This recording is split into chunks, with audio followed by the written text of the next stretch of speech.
Hi, Dr. Sherry.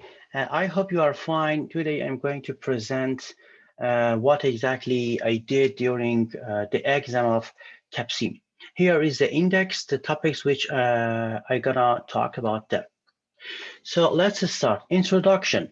So once game started, I came to understand that here there are some significant differences compared to the let's call it general Capsim, which we have already played. So here there are just four companies in sensor industry and also just four segments rather than in the ordinary game which we had six companies, five segments. Here we had four companies and four segments. The segments are Thrift, Core, Nano, and Elite. The first issue was choosing our company strategy. So I chose broad differentiator strategy. So by this strategy, I chose to be available in all four segments of game. I mean, Thrift, Core, Elite, and Nano. And also I try to offer the excellent design, high reliability, high awareness, and high accessibility to the market. So how I could do that, there are four buying criteria, which are price, age, ideal spot, and MTBF.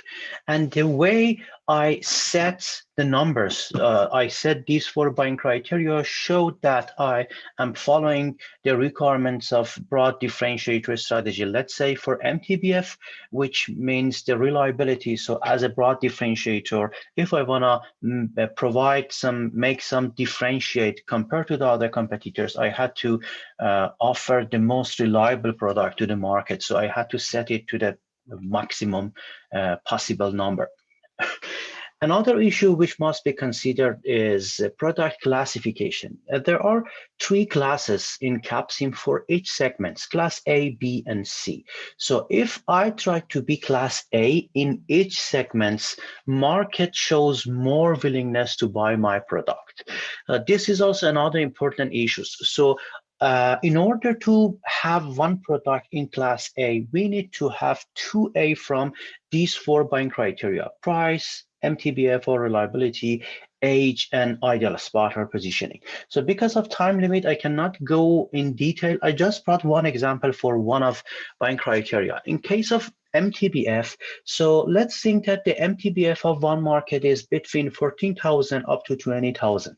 So the definition says award an A if the MTBF specification is in the top third of the range. So first I try to calculate the range. The range is subtracting 20,000 minus from 14,000. So the range is 6,000. The sub range, because I'm going to specify the top third one, is dividing that 6,000 into 3. So the sub range is 2,000. If I subtract this number from the maximum amount, so the sub range, the top third range is between 80,000 up to 20,000. This means that as a broad differentiator, I have to set the MTBF of each product for this specific product from 18,000 up to 20,000, while I choose the maximum possible MTBF. This makes sense. If you are broadcast leader, so something less than 18,000 you choose because of different in the strategies.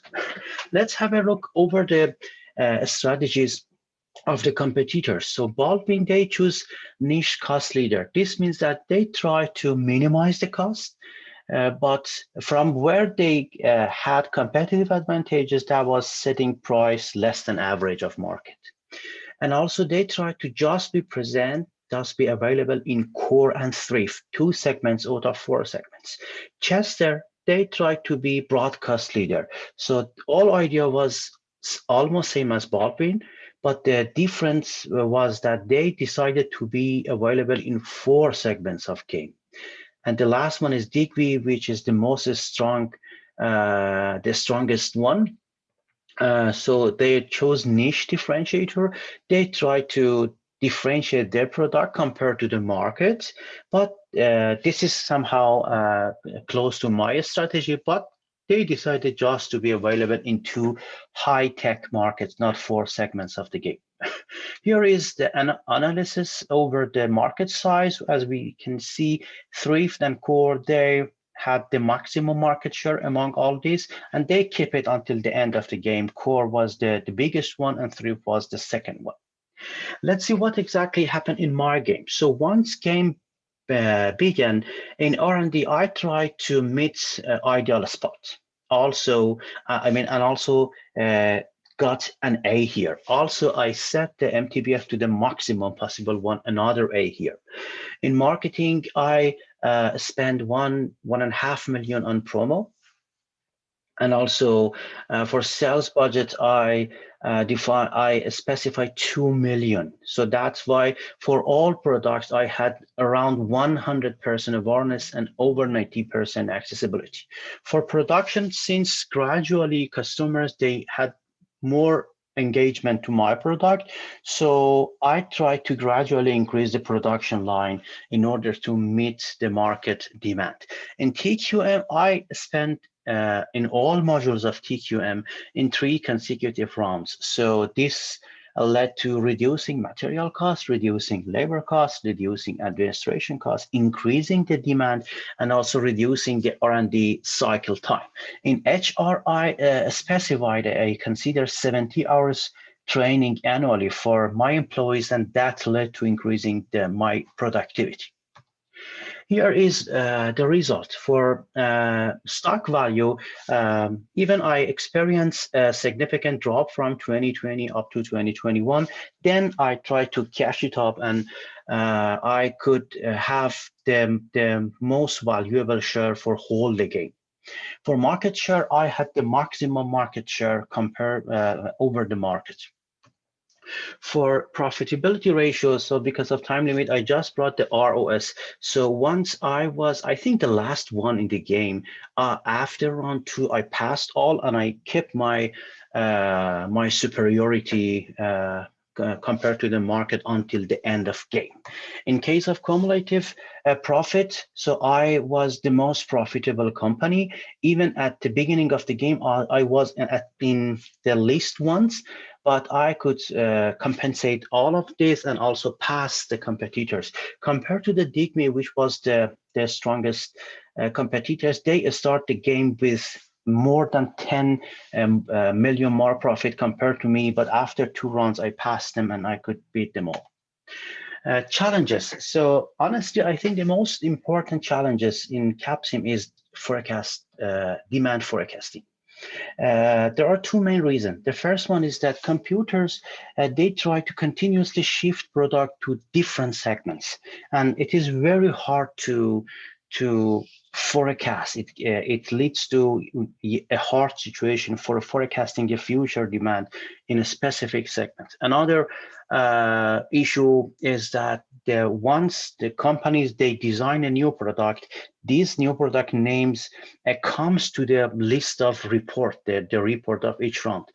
But until the time it really comes to the market, it doesn't specify. It is not specified that to what segment this product belongs to. So you can't expect this product comes to core or thrift or nano. This is also one of the challenges for demand forecasting. Another challenge of the game, rather than demand forecast, is for the exam. The teams, they don't start the game from the same point as we had it in a general game. I mean, ordinary game. Everything was different, so it is not. So it takes time to look at over the market and analyze the situation of each one. That was another challenge. The lesson learned, as I said at the first slide, a strategic plan is the most important lesson learned for me. So once you know your plan, you try to lead all sources you have to meet that strategic plan. Here I was brought differentiator. So I lead my resources in R&D to have fresh product, in marketing to differentiate my product, to have better accessibility. And this is the most important, I think, among these 3, the most important lesson learned on hat. Also, communication within an organization is very important. So once R&D team, they design a new product, marketing must know that the new product is coming, let's say by next year. So they have to do some marketing activities for that. Finance must cover all of these costs. So that is why this is very important. This is another lesson learned I had. And the last one, which mostly is about the 5 quarters forces. So is external factors that customers need an expectation, and also the supplier's power, they completely can affect the decisions you are taking for your game. Thank you so much, Dr. Sherry. I hope you enjoyed my presentation, and take care.